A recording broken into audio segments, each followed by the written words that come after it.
When in 1889 Sir Tim Berners-Lee invented the World Wide Web, he said he invented it simply because it was frustrating that it didn't exist. Fast forward to 2017 and it's the age of information, or is it misinformation? And the World Wide Web is raising fresh new concerns. It looked at first like an attack just on hospitals in the UK, but it's now becoming clear that this malicious software has run riot around the world. Russia, the United States, and many points in between have been hit by what's now a common form of cybercrime.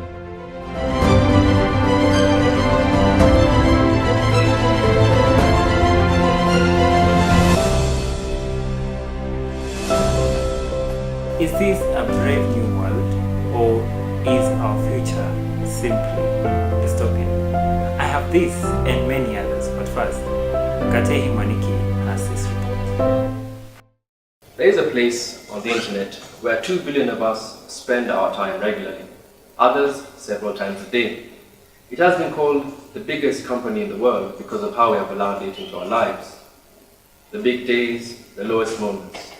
How much of your life is controlled by algorithms? Is your personal information safe at the hands of the internet program? To many people, the internet has opened up many prospects, building some of the most profitable companies in history. However, with artificial intelligence beginning to gather ground, concerns have been raised about the amount of data we freely share on the internet. How much is too much information when it comes to sharing on Facebook, for instance? When does sharing become oversharing, and when does it become a personal safety risk? I went out to speak to Destarians about this. No, I'm not on Facebook, but I've had an account before.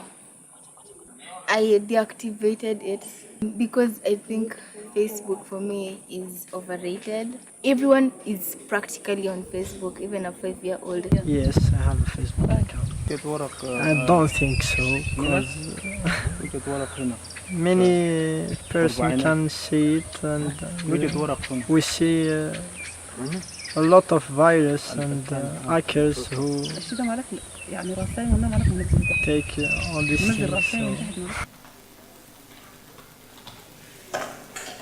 The Internet of Things is connecting more and more devices through the internet, and in fact by 2020 there will be 24 billion devices connected to the internet. More and more people will be joining the World Wide Web, and since advertising is the main source of revenue for majority of these internet firms, is such information as where you live, your age, gender, level of education, employment details, language, the type of device you use, income level, relationship status and details, life events, political engagement, shopping and buying behavior, the type of car you own, the bank you use, your TV and music interests safe? I went to talk to the head of Department of Computer Science at Daystar University, Mr. Fred Ogore, and this is what he had to say. We do share a lot. When people are opening their Facebook accounts, when people are subscribing to some service, maybe online resources, like Amazon, e-commerce sites, people share too much because a page requires you to give information about yourself, your education, maybe sometimes education background, the number of your dependents.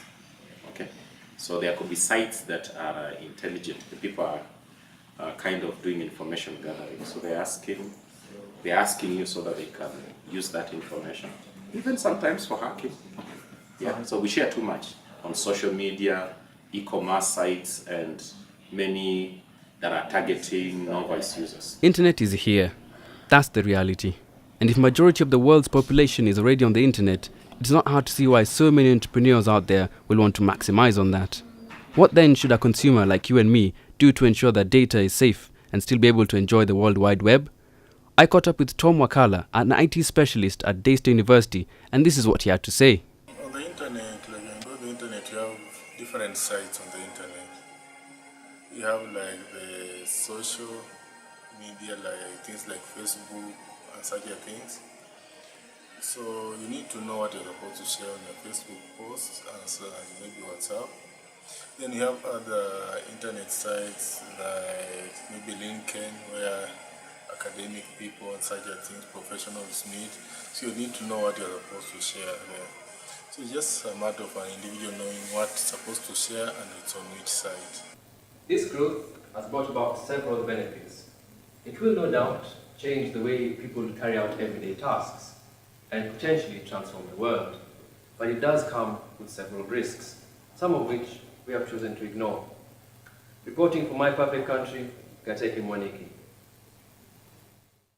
Welcome back, and to discuss this issue is none other than Jared Egon. Jared, tell us more about yourself. I work for the judiciary, the Directorate of ICT, specializing in network and cyber security or internet security. Many of us are living our lives nowadays on the internet. Yes, that is true. Life has changed with the inception of internet or World Wide Web. The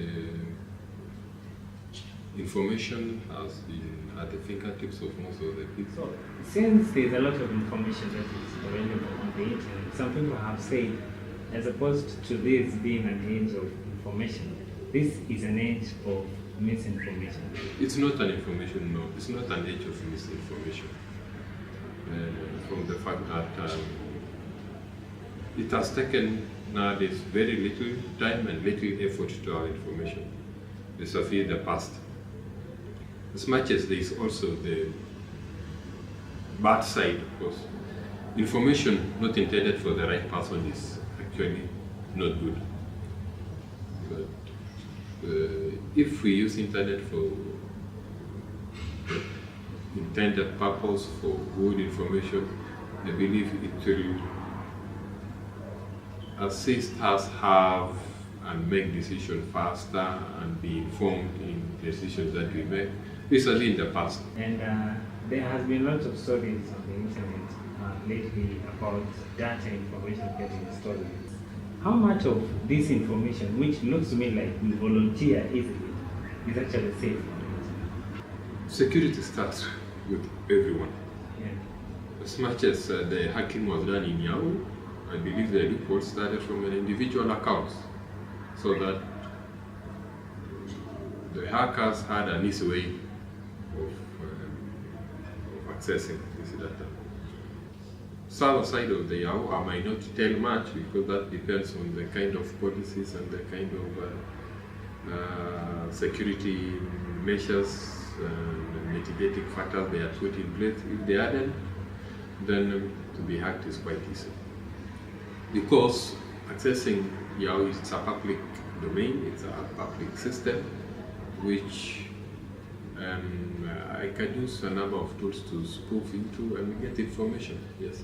But that really depends on the mitigating factors and security features a company has used. On the individual side, if you have very weak password, your account is maybe jared.yegon@yahoo.com and my password is jared.yegon. Surely someone can just make one or two attempts and make a guess and is there. So it's squarely again starts with an individual user. As time goes by, these internet firms know more about us. By simply clicking on, one like button, they already know the kind of things that you want on the internet. How safe is this information that it looks to us like we are voluntarily giving it to them?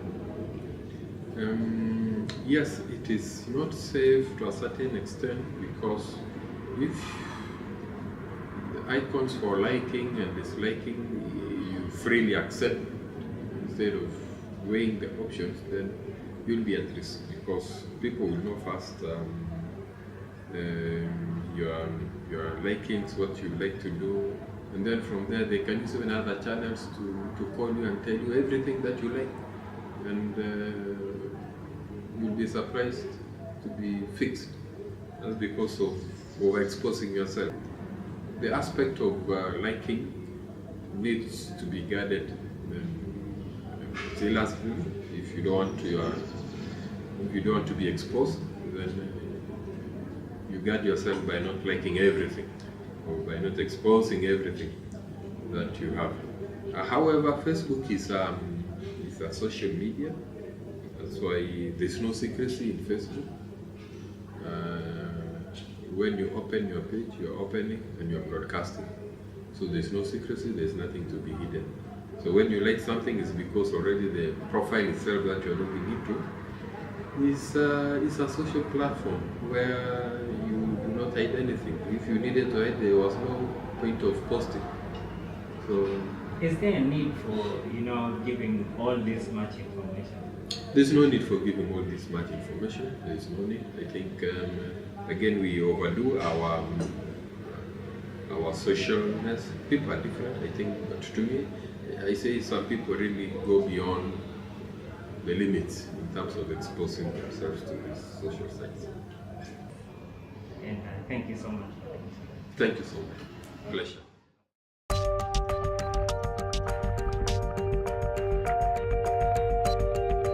Juice drinks, sodas, and sports drinks are loaded with added sugars and calories and have little or no nutritional value.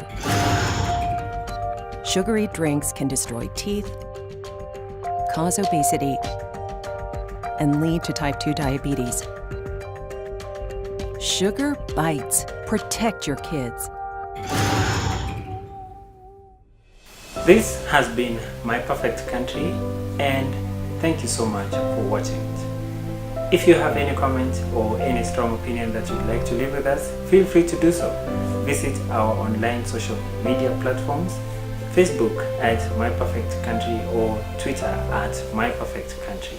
Until next time, check out the sports.